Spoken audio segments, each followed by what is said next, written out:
Just get out of the park. What's Where I live's like 5 minutes from the street, and it's just absolutely We're on the bookcase. ridiculous. I guess we're gonna start now. Whoever's gonna come is gonna come because we have an hour, and I think it's good moment. Robert, hello. Good moment to start, really. So, for those who don't know Sarah, Sarah works for Route1Print, one of the most successful and the fastest growing business, I think, in the print industry in the UK. She started, I don't know when, Sarah. When did you start working for her? I've actually been with Bluetree for 10 years and 1 week. Yeah. Oh, really? Oh, happy anniversary then. Did you? Bottle of Prosecco. Yeah, something like that. Yeah. Okay, so Sarah started at the very bottom and she was climbing up the ladder, and now she's one of the most important and most influential people in the print industry in the UK. So Sarah, can you tell us a little more about yourself and where you have come from? Yeah, so I started with Bluetree in 2010. I'd finished university and didn't really know what I wanted to do. And there was a job advert for a local print company, so I thought I'll do that for a year and then I'll go and get like a proper job somewhere else. But I never actually left. I started as an assistant account executive to the sales director, and around that time there was probably 40 of us and we were turning over around £3 million. As of this week, we are employing a little over 500 people. We're looking to employ an extra 300 in the next month. We turned over last year 41.5 million, which was a 25% uplift on the year previously. Are you saying that you are hiring 300 people now in COVID? Yeah, an additional 300 people. So since the 1st of July, we've employed 189 people and we are looking for an additional 300 people. Yeah. Okay, I'm going to come back to that in a minute. Yeah, that's fine. So essentially, I went from sort of office dog's body, chief tea maker. If we were busy in production, I'd go and pack. Just a bit of everything, really. But I think that's what really helped me learn what I'm talking about now, because if they wanted somebody to go in production, Sarah will go. She's not busy; she'll do it. And over the years, I've been an estimator for a little while. I've done client services. I've done account management. In about 4 years ago, I was doing key account management. So I just had one really big print management client, and I managed all their brands. Managed to double their spend with us over a period of about 9 months. And I've been a brand manager, which had a lot of like sales and marketing things. And now I am the head of sales and integration for the Route1Print brand, which is our trade print arm. Yeah. So for those of you that don't know about Bluetree, we've got Instant Print and we've got Route1. So Instant Print is direct to the end user, so small and micro businesses, one-man bands. You can go online and select business cards and then put your category as plumber. It'll come up with 5 or 6 different templates where you can just put your own information in. Route1Print, we only sell to the trade, so we're expecting that you've got your own artwork, you understand that it needs to be set up with bleed, and you have to prove to us at the time of your first order that you are indeed a reseller, or your order will be rejected and we'll route you over to Instant Print instead. Okay, yeah, so, okay, you shocked me a little bit with this 300.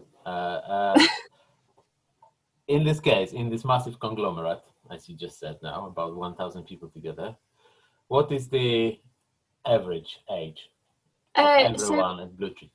The average age of a Bluetree employee is 34.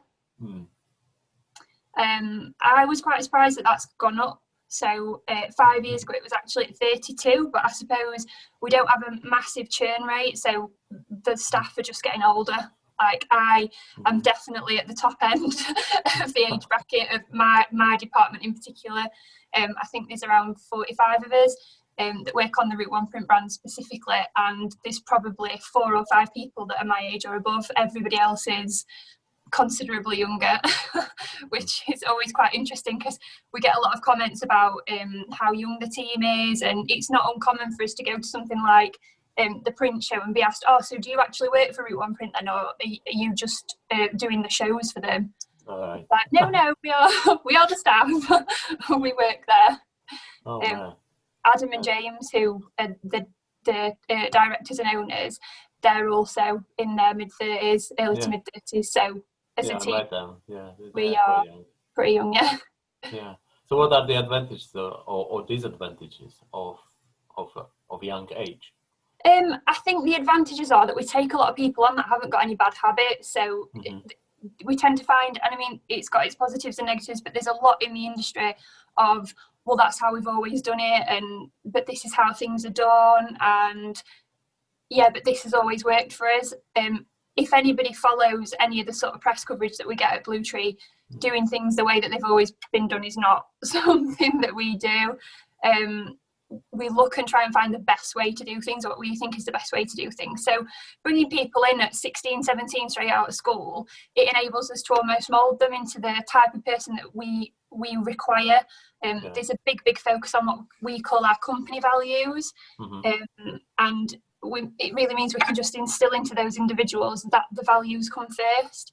We can teach them about the printing processes, the way that we do things, because again, it's not a traditional print shop. Everything is really automated, and a lot of the questions that we get asked are around how we can do things the way we do and how we can keep the prices so low. These people that are coming into the team that have got nothing to compare to, at the same time, there is a little bit of a lack of understanding of the wider industry sometimes. So I try and do quite a lot of training around not just what we do, but what we don't do and why we don't do that. Because it's not to say that what we're doing is the better option. It's just different. You know, the opposite is also can be just as successful. But you have to choose as a business the route that you're going to go down. So I think the youth of the company particularly means that we've got a lot of people that are very enthusiastic. They're really eager to learn. They want to progress. They usually come in at entry level roles. So it really does mean that when we bring somebody in for another role, quite often we'll do that internally. We don't often look to recruit management. It's somebody that's developed internally. And then again, when they progress, other team members see that there is a progression opportunity there. It gives them something to aspire to. And they also respect that person quite a lot more because they'll been working at the side of them for however long. So it's quite a difficult one. I think in terms of prospecting, it does bring its share of issues because, like I said in a bit of a jokey way a moment ago about the print show, I think it does sometimes mean that people don't have the confidence in us because they see us as a younger group of people, and do we really know what we're on about? Are we going to take their job seriously? Things aren't really done in the traditional way, so I can understand how we can appear a little less experienced because of the age thing. But I mean, I've worked here for 10 years, so I'm sure there are people older than me in the industry that did something else first and maybe haven't been in the industry for 10 years.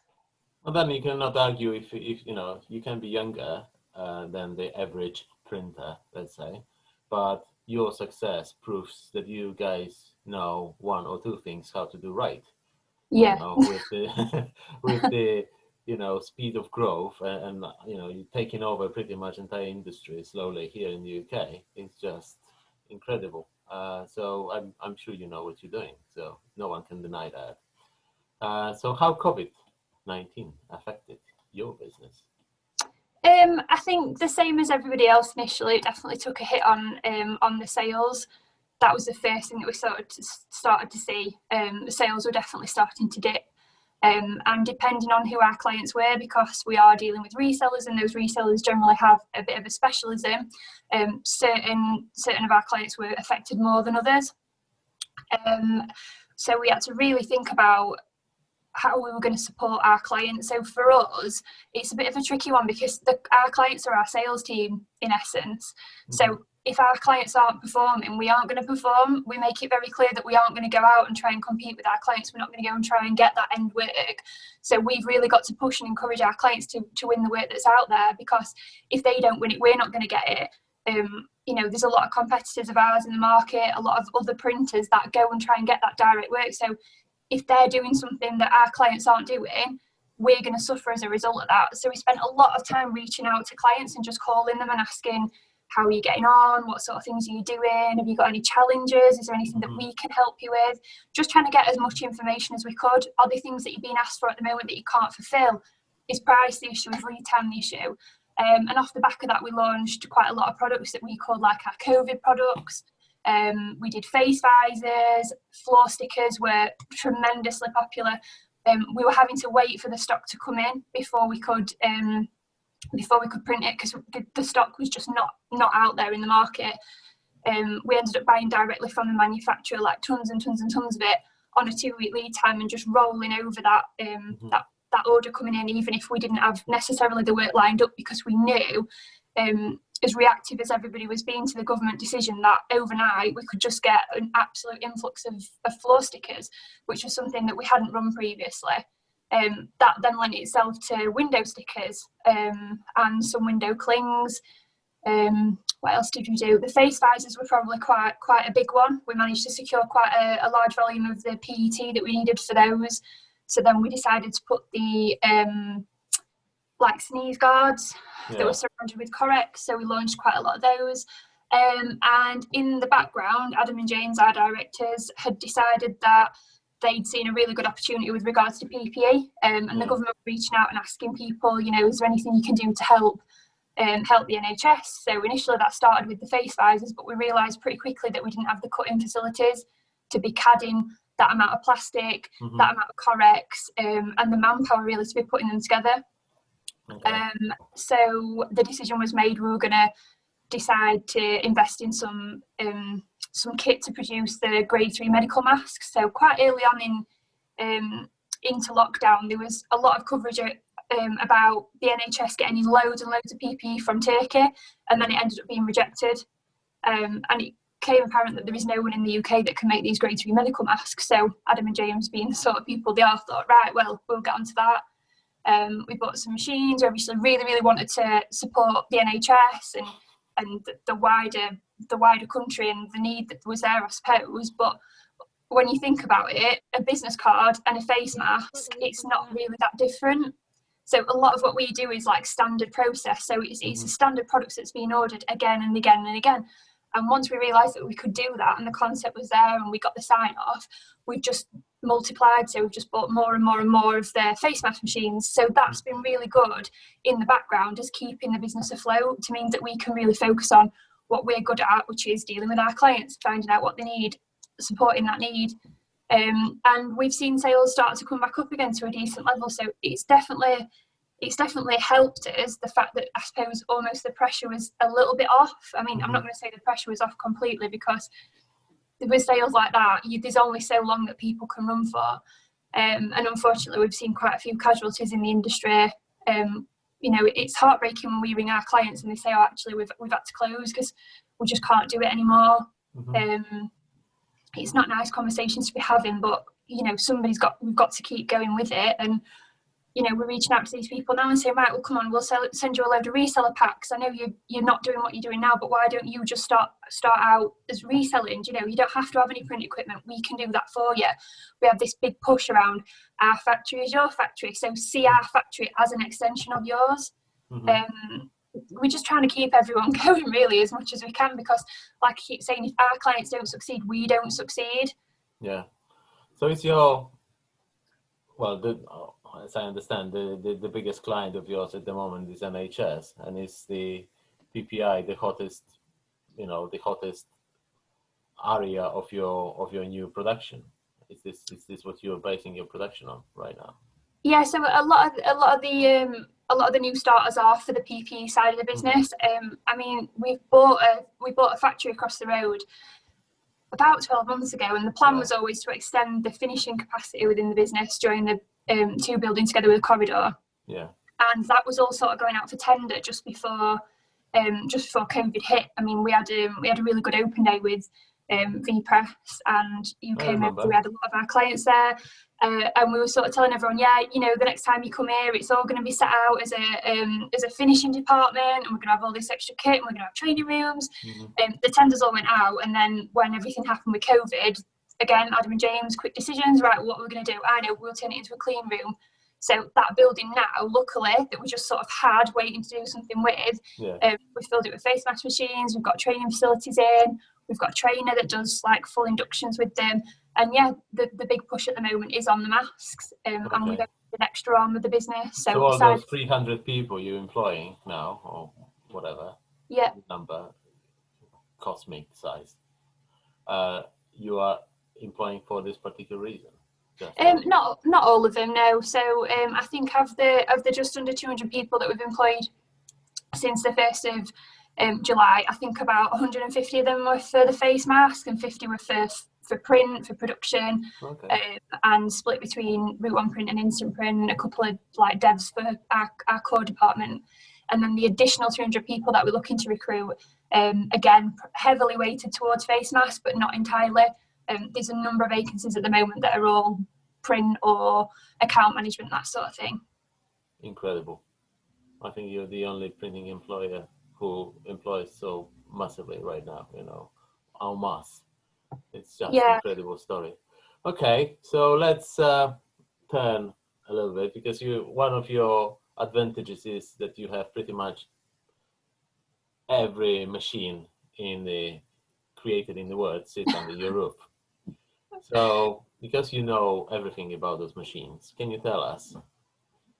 And the question is, litho versus digital or inkjet? Tough one. So you've also forgotten nanography there, because we do have the litho as well. The lander, just to drop that one in. I think they've all got the place. It just depends what your client wants and what the end use of that product is. So digital's absolutely fab for short runs. It's fab for things that are going to be quite easily disposable. It's also really good. Our iGens are flexible with regards to we can print on a lot of pre-finished media. So we print on pre-cut sticker sheets. So that again gives us quite a good cost saving, because if somebody wants to order 25 or 50 stickers on a sheet, we're just charging them to run that sheet through the machine and send it out. We're not kiss cutting it. We're not CAD cutting it down. We're not doing anything to it. So, you know, there's definitely a place for digital. On the larger format side of our digital, we've got 2 HP Cytexes. They can print on all sorts of different things. So Corex, Dibond. I mean, in the past, in the old days, it wasn't uncommon to see a door being run on the HP because a local business had decided that, you know, that's what they needed to do. It's really, really flexible, and you're not going to get anything like that on any of the different printing processes we've got. If you want some outdoor signage or something that's really hard wearing, or even just a couple of posters, it's often more efficient to just do a couple on PVC on digital than it would be to run a couple and then laminate them, or send them out for encapsulation or something like that. So I think digital's definitely got its place. Litho, you're never going to beat that for us for long run, just because of the price and obviously the quality as well. I think inkjet, we've got 2 screen true presses and the Fuji jet press. I mean, the Fuji jet press is a certified GMG proofer. So if you're after really high quality photo imagery or anything that's crucial in terms of colour and fine detail, we're looking at starting to sell unfinished sheets at the moment, which a lot of our clients have been using for packaging. Again, you're not going to get something that high quality on your shorter runs. The screen true presses are enabling us to do 1-day turnaround on books. So your stitch books and perfect bound books that previously you could be waiting a week, 2 weeks for. Your shorter runs, we can turn those around in a day. And then lander. So lander's come in and it's just something completely different. It's just phenomenal in terms of what it does and how it does it. We had a big lander demo as part of the open day that we did, and I'm sure you saw the Dr. Nano stuff. It was, incredible. So in essence, they're putting ink on any media. There's no drying time. The ink comes off completely dry. Again, that gives you the flexibility you've not got to wait for things to dry. So we don't have time for anything to stand around in the factory. It all has to be able to go from one process to the next. And I think with lander, and she disappeared. Okay, let's wait for her. It was quite interesting. She did say You Yeah, may she have said a- the internet was going to conk out. Hopefully she's gonna come back. How do you like it, guys? You know, you can put the questions into the chat, or later I can read them out, or you can ask the questions. Hopefully she's gonna come back in a minute. But yeah, just to make sure that we have all those questions, it'll be good to have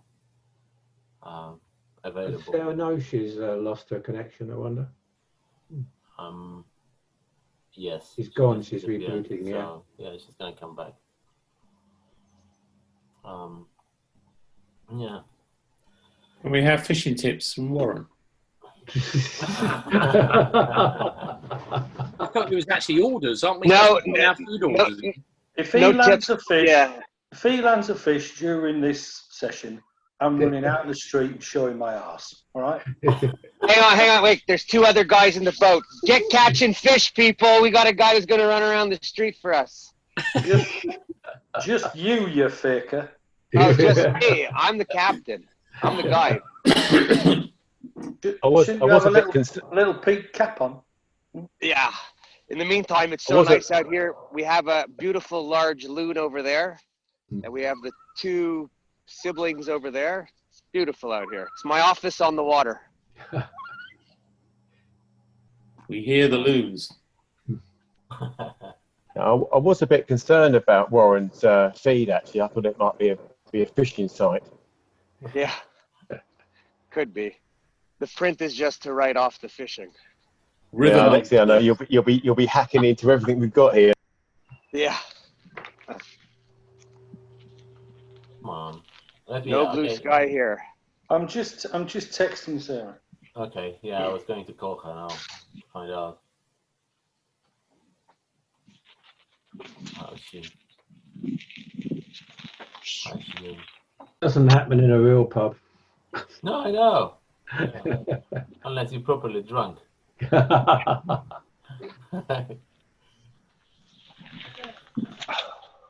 Maybe, yeah, good time for everybody else to have some input to what they've seen so far. That's pretty astonishing, adding in 300 people. That's I just couldn't believe it, yeah.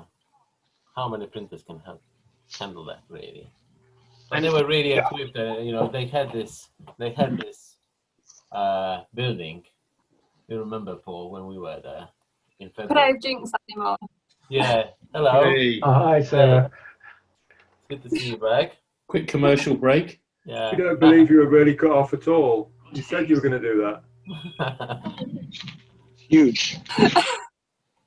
Cool. So, yes. I couldn't believe it. I was like, oh, where's my record? Did you press the button? You press the red button. Yeah, it's just cut off. Yeah. I'm back on now. So you were talking about the Landa and how good it is. Yeah. I was wondering whether the performance of it is Yeah. really so as advertised.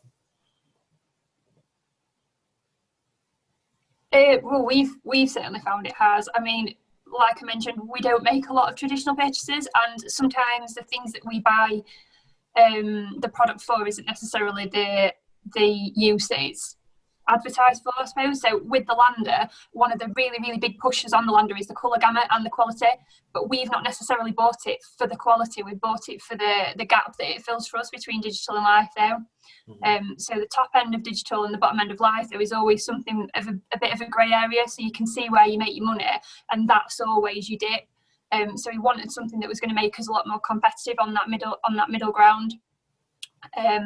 But one of the benefits is that it offers like fantastic quality for much lower quantities, and like I say, on a much wider range of stock. So it's, for us, it's doing exactly what we need it to do. We've sent a few sort of blind tests out to clients, so we've not told them that their order's been produced on the Lander, and we've just sent it out, and we've had quite a few where there's just no feedback, which we would expect when it's going out to the end user. We wouldn't expect them to notice that there's a massive increase in quality, but we've also seen quite a dip in complaints for things like, you know, your standard sort of NCRs that we would log. It seemed to be much lower on the Lander as well. Okay. So what is the most impressive bit of kit? Is it Landa or is it something else? See, I'm a bit of a geek with this because I think all the kit that we've got is really impressive, but for me, it's the workflow. So not really something that you come in and necessarily see, but it's all the automation that we've got and everything that enables that particular job to get down onto the factory floor. There's something that we quite often say to people when they come in, you know, if something's ordered through one of our automated channels, so like through a VPress site, for example, the first time that anybody knows that that product has been won and that it's being produced by us is when the guillotine operator takes it, because what the workflow will do is take the artwork, they'll take the spec, marry those things together.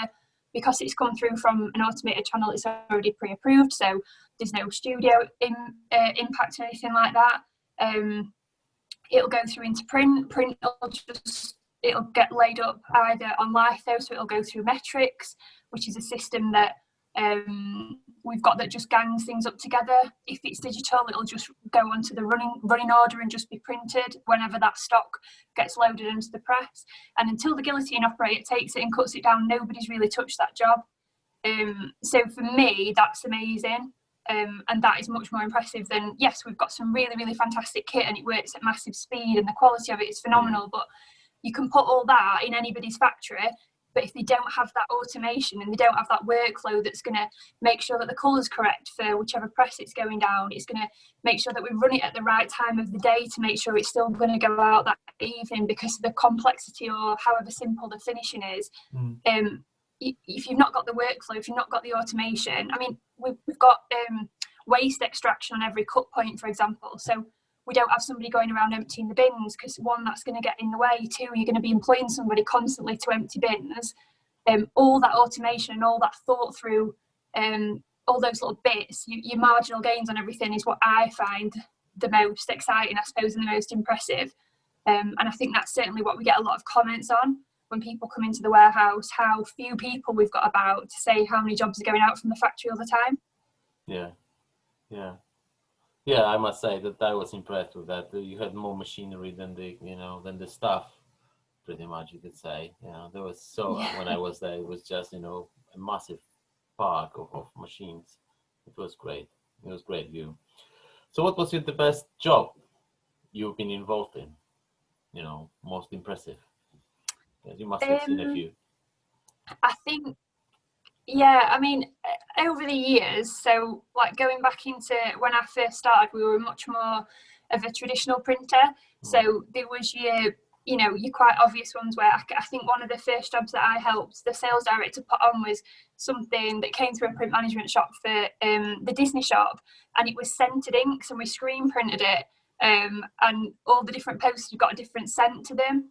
We did a lot of that sort of thing where it was very, very bespoke and very, very like special types of print, and they'd need certain finishing attached to it. So we might pack it in a certain way and we'd send it out wherever it needed to go.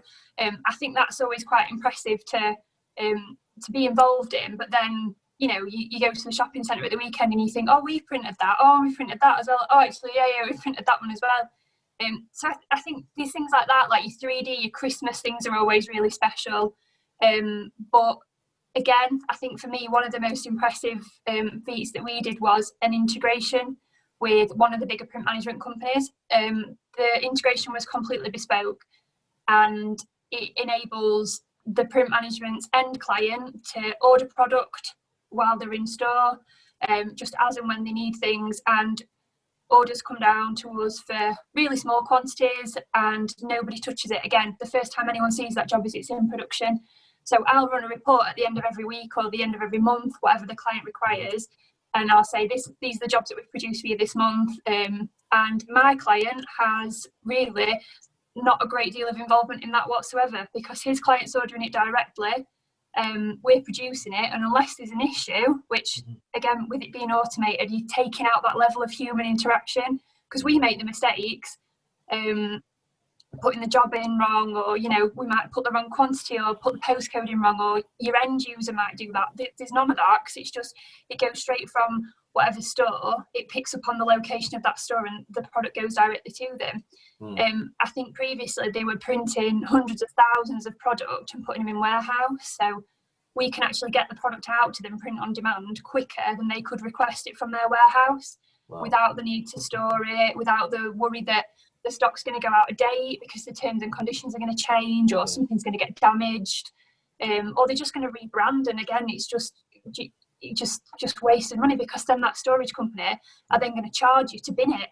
Yeah. So I think for me, one of the most impressive things is the rate that we've enabled this client to get work from their client and through to us without the need for anybody to be in. So over Christmas, when the offices are closed, the production's still working, but our offices are closed, my client's offices are closed, but the end user is open, and I can come in January and see hundreds of jobs that have processed while nobody's been here. Yes, the production is still here to produce the jobs, but nothing's being done. So there's no transactional fee, there's no time taken for any of that. So that to me is probably the most impressive, when you give clients their time back to go and do what they're good at, because nobody really wants to be processing 100, 200 orders a day for £10-15 a piece, and there's no money when somebody's actually got to sit and process those. Yeah, that makes sense. So just a question: where is the furthest you have sold print to? So a couple of years ago, we launched a service called instantprinting.com, and that was printing in Barnsley, in South Yorkshire, as we are now. And if we could get a collection at 2 p.m, then it would deliver to the East Coast of the United States the following day. So we were really regularly doing a lot of work delivered to the East Coast and Central US. So that was a really good one, because that wasn't just a one-off. So like I said, in the traditional days, we used to do a lot for the print management services that had got branches all over the world, and we used to send to Hong Kong and Singapore and all that sort of thing. But they tended to be like you once in every 6 months contract, or you once in every 12-month campaign that they might run. But the stuff that we were sending to the US was really, really regular. And it was great, because we'd get people calling up customer services, and they'd be like, "Oh wow, are you not in the US?" And the team would be like, "No, we're in England. We're just getting your jobs through in South Yorkshire and sending them to the US." Sending something to USA, it times works to your favor, because you have a day and a bit to deliver on time. So that works quite well. Yeah, and what we tend to find is that at the time, the US market weren't used to receiving the product so quickly. Okay. So even if that one day became 2 days, they were still super grateful that they were getting the product that quickly, and they weren't having to wait a week or longer. Okay. That's great. Okay, so what last question really from me. Where do you see Blue Tree? Well, what are you guys going to do? Well, how are you planning to conquer the world, or what? What's the plan? Do you know what? I wouldn't put it past him. World domination's probably on the list somewhere, but maybe a bit further down. It could really be anything, and I mean that is probably one of the best things about working for Adam and James. A lot of people are really resistant to change. That we're probably not the correct place to work if you're resistant to change, because they just embrace everything, and a lot of the decisions that they make, we get told at the time, that's a bit of a, I won't be doing that, or what are you doing that for? And you just think, I'm just going to sit quietly and confidently know that any decision that we make has been really well thought out. It's always really well investigated, and they communicate it in a really good way. So I don't know at the moment what the next steps are going to be. But I'm confident that there's going to be something else in the pipeline somewhere that's going to come out, and it's going to keep us fresh and keep giving us the edge on the competition, keep us on a lot of the press websites. I saw somebody comment on Print Week the other day, and it said, "Oh, great, another article about Blue Tree. This is original." It's not like, but we're doing things. Yeah. They're not printing the same thing over and over again. It's fresh news all the time, because the guys really have got a massive passion for business, and they're great at it. So I really have got no idea what's coming next, because if you'd have asked me a year ago, oh, do you think you'll be selling PP for the NHS? You'd been like, no, why would we be doing that? But now it's the most sensible solution at the time, so that's what we're doing. Cool. Okay, so I'll start going. Guys, can you start, I would like you to contribute a little bit if possible, because I don't want to be just a dialogue. But Mark asked the question, and I read it for you. Is all mask production shipped direct to NHS, or are you setting up a distribution and dealership for those? For the face masks? Yeah, for all the PPE, I guess. So Mark, at the moment, is this the question? Yeah, so the PP at the moment is it's only available on a subscription basis. So because of the nature of the work, we need to be confident that we can get, well, initially we needed to be confident that we could keep the facility running. So we were asking people to subscribe for a minimum of 3 months, and you can select anything from 25 face masks to, there's no real upper limit on how many masks you can require every month. So it is only on a subscription basis. There's a couple of reasons for that. Like I say, one, it's to make sure that we've got a continuation of work coming through the factory, but two, these are like grade 3 medical grade masks. They are intended for the NHS, they are intended for people working in care homes, for vets, really people dealing on the front line. They're not meant to just wear for your weekly shop to Tesco. So it is also to make sure that we can continue supplying these to the people that need them. So they are available to buy, but you would have to buy them on a subscription basis. Cool. The other question is from Jean. Are you selling the Landa print or not yet? I guess you are. Yeah, so like I mentioned earlier, we don't have anywhere on the website at the minute that is selling specific Landa prints, but a lot of our, like I said, the workflows that we've got will determine the best way that we think that product should be produced. So that'll depend on quantity, it'll depend on stock, it also depends on ink coverage as well. So if something's got a particularly high or a particularly low ink coverage, that might change the routing from what you'd think would be the most sensible route to something else. So we are printing on the Landa, but there's no way at the moment, aside from getting in contact with us and ordering it manually, there's no way now to say if you ordered this specific product, it will be produced on the Landa. That being said, we are running a job for the IPAA, which will be their innovations magazine, and that the cover of that is going to be produced on the Landa. Brendan will be chuffed. So another question, since workflow seems key, how did the different vendors integrate into your workflow? It's all bespoke. It's all entirely bespoke. So we've got our in-house MIS, which was built by the systems team. A lot of the workflows are like switch and focus, but we've got fire, we've got all sorts of bits and pieces that come from everywhere. Really what we want to do is find the best bit of kit for that bit of integration, that bit of workflow, and then we will just pay for that integration to be done, because we know that once that's done, we've selected the best method. So there's quite a lot of time spent with our tech guys making sure it's all integrated, but we aren't willing to compromise on what we want the final product to be, because something's going to be easier to integrate. So it's all completely bespoke integration done by the web team, and whichever one of our suppliers are supplying that bit. Okay, I would like to congratulate Warren on his catch. He just was showing off his great catch. Well done, Warren. No, in all fairness, that was my brother. All right. Got to give credit. That's a relief. Okay, let's go back to the quite interesting question. What color control do you have between presses? What color so we use GMG. Okay. Yeah, we use GMG colour management across everything. It's something that we are really quite anal about. So depending on the different presses, they get tested a certain amount of times a day. So the iGens that we've got, we know that they're not particularly stable in terms of colour, so we check those twice a day. Something like Litho or the HP Cytex, which we know is fairly stable, we're only going to check colour calibration on that maybe once a week. But it's all controlled centrally by GMG, and we've got one person, well, a couple of people that are in charge of the colour management as a whole to make sure that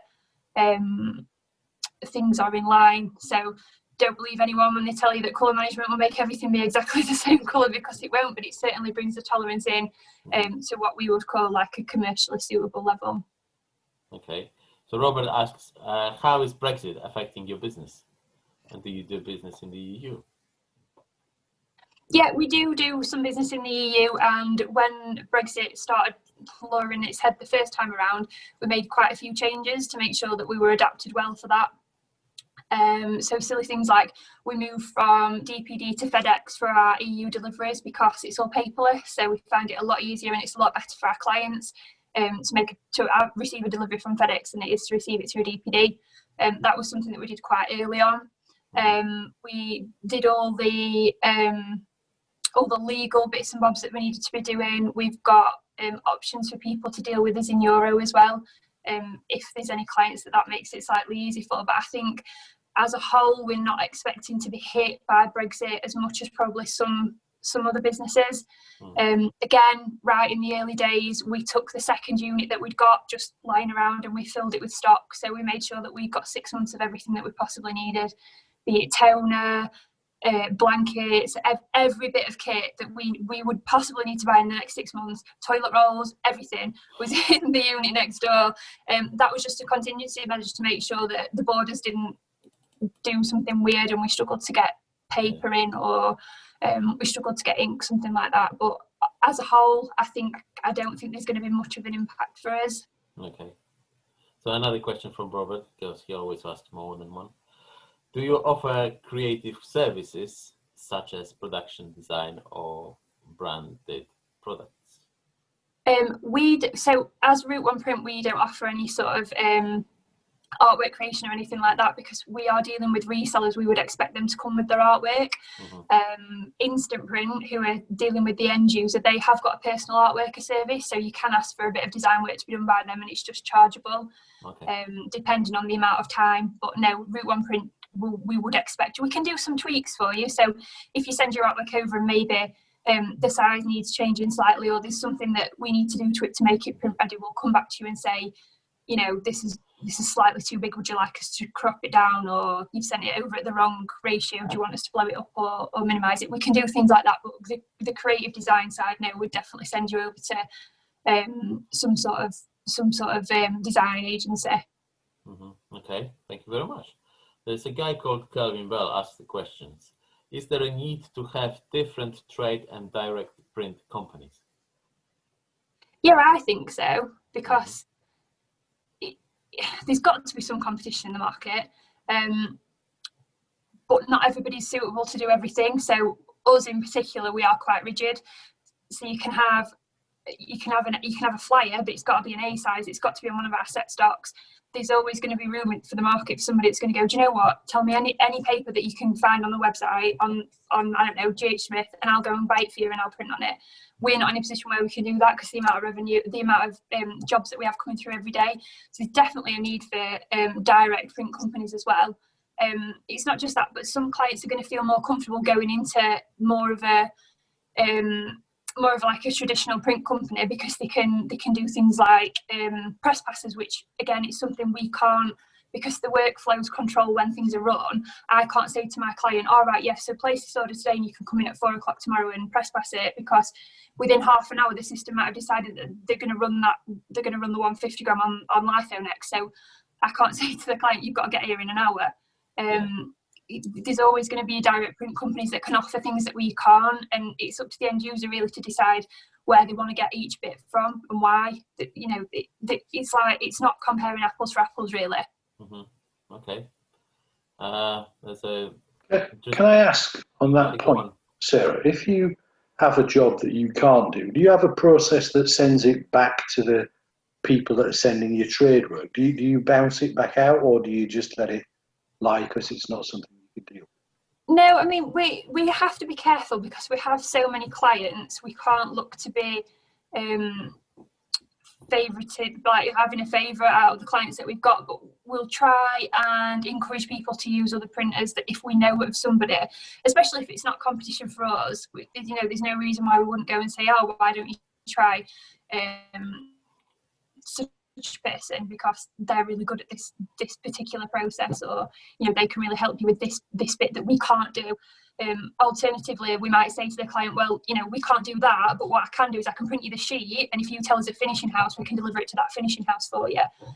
We're not in the business of just turning work away and leaving it for somebody else to fight for. We will always try and give the clients a bit of a guide. That's the same on the instant print side as well. So if we get approached by an end user, unfortunately we are going to reject your order, and we'll try and get you to go over to instant print, but obviously we can't make you do that. So there's plenty of other online printers out there who will take the order from the end user.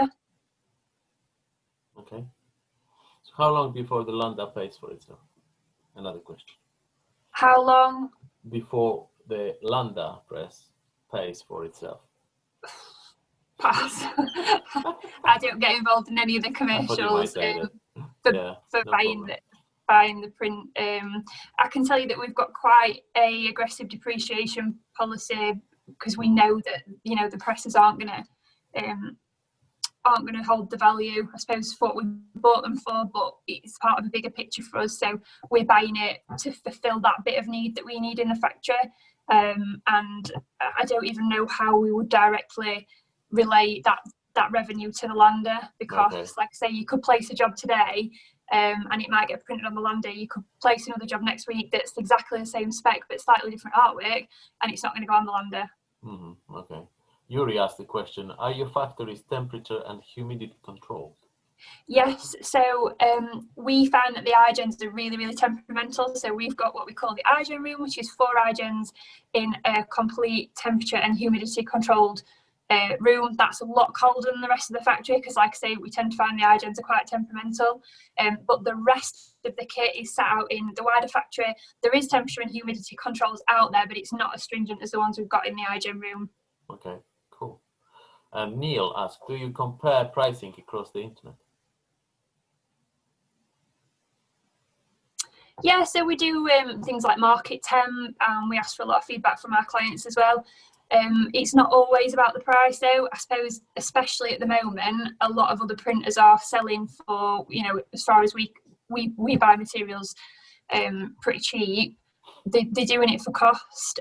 We aren't in the market of doing things just for cost. We want to keep, we're getting to the point now where we're getting back up to normal sales levels, and we would like to continue to be in business, so we aren't just going to keep running for cost. So we do look at other prices, but it's important to us that we make sure that we're taking the correct money in terms of that enables us to do the job correctly, rather than just trying to get as much in as we can and the price as low as possible, because no one's going to win if everyone starts doing that. So we definitely keep an eye on it, yes. But we won't be, I suppose bullied's the wrong word, but we won't be pressured into selling something at a lower cost because one of our competitors is. Okay, cool. There's a last question that I can see from Calvin. What is your favorite web to print solution? I don't know. Tough one. No, definitely VPress. Yeah. There you go, Calvin. A bit of marketing and advertising for you. Guys, I finished the questions from the chat. If you want to ask Sarah a question, feel free. Please don't shout at once. You can unmute yourself, and if you have any questions, you can crack on. Hi there, Paul Sherfield. Sarah, you described your GMG colour system. How does that integrate into your total quality assurance program? And how do you ensure you get the right product to the client? So, like I say, we colour calibrate the presses between twice a day and once a week, depending on what they are. And there's certain spot tests that are done. Everything that goes out of the factory is viewed by the dispatch operatives, as well as whoever's doing the cutting and the folding. Like I say, depending on the product, it can be quite difficult to be checked by print because things are ganged up together and they run automatically. But everybody will look at that product. We have quite a big push with our clients in educating them about how the correct way to set artwork up is. So, some of our clients will send artwork over to us as RGB, and then we'll have to go back and explain that we can convert it to CMYK, but the colour isn't going to always be exactly as you think. The same with Pantones and things like that. I think it's really about managing expectations for the client, but colour complaints is probably our lowest customer complaint that we get. I have a question. Are you using remote proofing systems at all? Sorry, you just cut out a little bit when you said. I'm sorry. Are you using remote proofing systems for approvals for press runs? Is that coming through at all? Yeah, so do you mean like sending proofs out to clients before we proceed with the print? Doing it digitally as opposed to a hard copy proof. Yeah, so every order that gets placed, unless it's an integration order and we have a pre-agreement that that will go straight to print, every order from the website will generate a digital proof that you can view on screen, you can download it and you can approve it. We wouldn't go to print with something without checking for approval unless the client has specifically asked for it. We can do hard copy proofs if requested, but there is an additional charge for that as well. Cool. Anyone else? Guys, Yeah, so Sarah, do you do any spot colour printing at all, or is it all just separated to CMYK? Yeah, everything at the moment is CMYK. We've got the ability to do spot colours on the lander, or more spot colours on the lander, but it's something we've always steered away from because the range of clients that we're attracting you know, global print managers who really understand that if they order something one day, it's going to go on a certain press and they're going to get that spot colour. But we tend to find on the instant print side of things, if you've got a client who doesn't understand why maybe on their business card they can have a spot colour, but on their roller banner they can't, we find that would be too difficult to manage in terms of expectations and explaining that to our clients, so we just stick to full colour. We don't really get many complaints about that. It tends to be really established brands that are quite particular about their Pantones, and even then I think there's much more of a shift now to people being provided with like full colour breakdowns of those Pantones. So you don't have a system that looks at a PDF and goes, "Whoa, that's a spot colour that is just way out of gamut for anything that we've got." You just print the nearest. Yeah, so that's all done in the proofing stage. All right. Yeah, I mean that will be flagged in the proofing stage. So when a proof comes up online, assuming that there's nothing wrong with the artwork, you'll just be presented with the PDF proof and asked to approve it. However, it will flag for you if there's any issues with that PDF. So if it's missing bleed and we've auto-added bleed, it'll tell you. If there was spot colours or if it was RGB, we will fix it, but we will tell you that that's what we've done and give you the option to either resupply it yourself or go with the one that we've edited for you. Again, for things like size, we'll flag for low quality. That's all picked up in the proofing stage. Yeah. Right, cool. Thank you. Hey, anyone else? Can I ask Gareth. one? Yeah, Jean and Gareth, please do. Yes. Gareth, go first. Oh, I was just going to say, because this is something that did happen, and I'd like to know a way around it if possible. In sending you work, can we specify that it should be printed on a certain device? I'm thinking there that we have our corporate colours are, you know, heavy blacks and heavy reds, and the runs might be short, and the runs might say, right, that's a work that's suitable for the iGen. However, heavy solids are not suitable for an iGen. We would prefer them to be either litho or maybe inkjet printed. But of course, the system doesn't, when you upload the system into Instant Print or whatever, it doesn't allow you to override the technology in that sense. Is there a way of creating exceptions in that sense? Is that something that comes up? Yeah, so it's something that we will get asked for, and I suppose it depends on the volume and frequency of the request. So if it's something that you're wanting for a particular run and you want it to be running a certain way, we can, of course, we can quote it with that in mind. so the way a lot of our products are quoted is the most economical way to run it. So we would always quote for like the optimum way to produce that job, but that's not to say it's the only way, and we can override that at the quoting stage. But what you would probably find is if you selected a product on the website and saw the price for that and then asked us to change that to a different method, the price would change alongside that.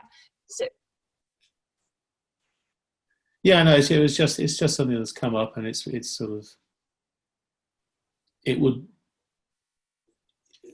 obviously I know the business. I've been up there a few times, but there are limits to there's limits to the automation in that sense, until maybe we're awkward. Maybe we know about it. I mean, that's it. It's just something that's a little bit aggravating, and maybe we'll need to talk about it offline and make sure next time we do it, we go on the jet press. Yeah. Cool. All right. Yeah, I mean, we've got an integration with VPress, and it's actually for Fuji, and they've got a site that we've set up for them for their business cards, and obviously they want their business cards to be produced on the jet press. So we've set that particular product up so that whenever that product's ordered, it automatically routes to the Fuji jet press. So it is possible, but like I say, it's a lot to do with like volume and frequency.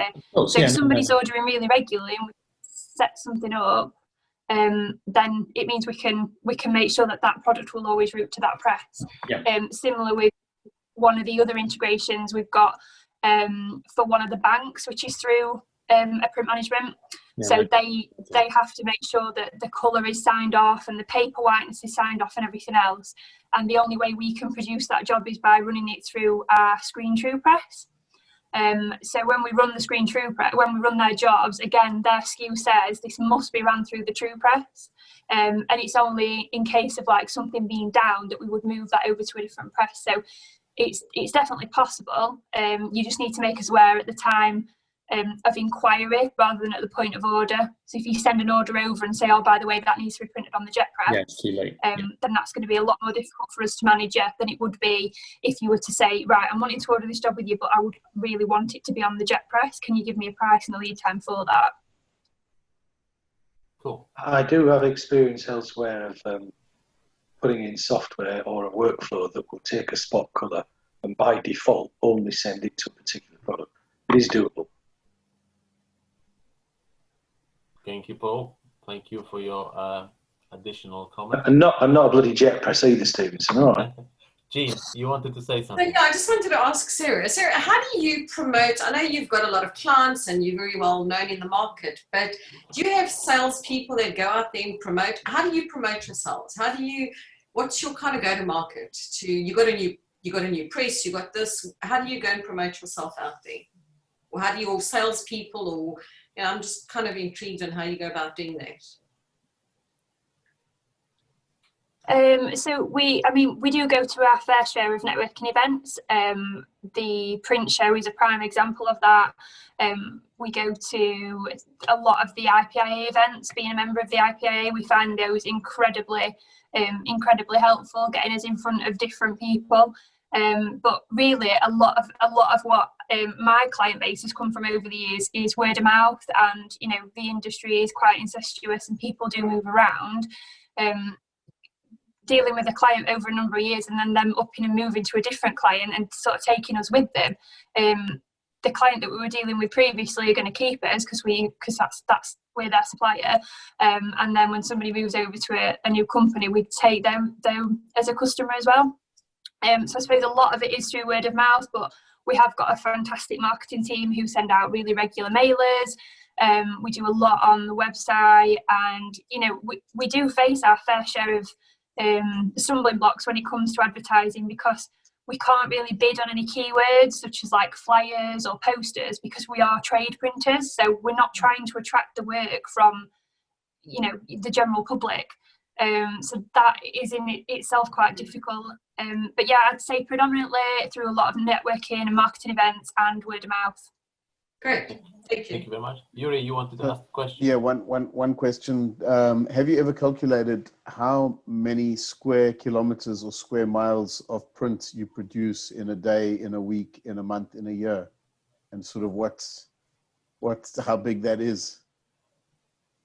Yeah, so we do things like that quite frequently. We have a company newsletter that goes out, and every now and then it'll have like a fun fact on it as to say how much ink we've used, and it'll be the amount of ink will be measured in the size of Olympic-sized swimming pools, or the size of print will be against football pitches.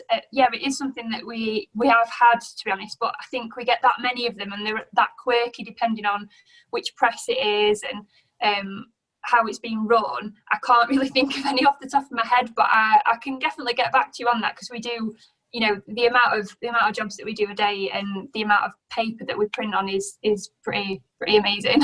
Sure. Yeah, I'll contact you on LinkedIn. Okay, guys. Thank you very much. I think we're running out of time right now. Sarah, last question: are you planning to do another open house anytime, you know, after COVID? Yeah, I mean, we were hoping to have probably got another. We were hoping to probably have got another 2 in since the last one, because the amazing feedback that we had. And I suppose that's another way really that we attract business, by doing these open houses and just encouraging people who might have read about us and who might be a little bit curious to come in and actually see what it is that we do. But yeah, as soon as we can get some sort of green light as to how and when that's going to happen, we'll be putting some dates out there for more of them, just purely based on the feedback we get. Andrew asked about whether you're open for visits, but I guess this is the only time when you invite your clients and possible prospects, when you have an open house, which is not going to happen anytime soon. Yeah. Unfortunately. I mean, the benefit for us is always to offer an open house, because it means we can house loads of people in one go. I can get whoever I need available to talk through all the different bits. So I can get somebody to show you all about the workflow specifically. I can get somebody to show you around the factory, somebody to show all the little bits and pieces that people will want to know. Other than that, people are welcome to come in and meet with me, and we can have a factory tour. That's fine. But it's going to be me showing you around, so there's going to be less of the like press demo. So like with the lander, we'd got all the back of it open on the last one, so you could go in. We've got lander operatives that are there to answer questions. So people are more than welcome to arrange to come in and see me, and we can go through the factory, and I can answer questions, and I can get literature or further information for you. But it's not as, I don't think it's as impressive as when we have an open house, and you know, the whole company sort of gets together, and Adam and James will usually say something, and yeah, it sort of depends. You're stuck with the rigidity of how we plan that open house, but at the same time, it's the wealth of knowledge and the people that are there, for me, I think really make it. It's also a great networking opportunity, because if we can get 30 or 40 of you in one room at one time, you're going to come away with something other than the fact that you've been to Blue Tree. You're probably going to meet somebody there who's going to talk to you about something or offer something that you need and didn't have a supplier for. Yeah, definitely. Yeah, I met a few people over there, and half of them are here. So, so yeah. All right. I think we're gonna wrap up now. Thank you very much, Sarah. Thank you very much for finding an hour to have a chat with us and explaining how your business is working. And Andrew, you wanted to say something last minute? No? Okay, sorry. So yeah, thank you very much, guys. Thank you for coming again. Kelvin, thank you for being here, although in the background, and supporting us as always.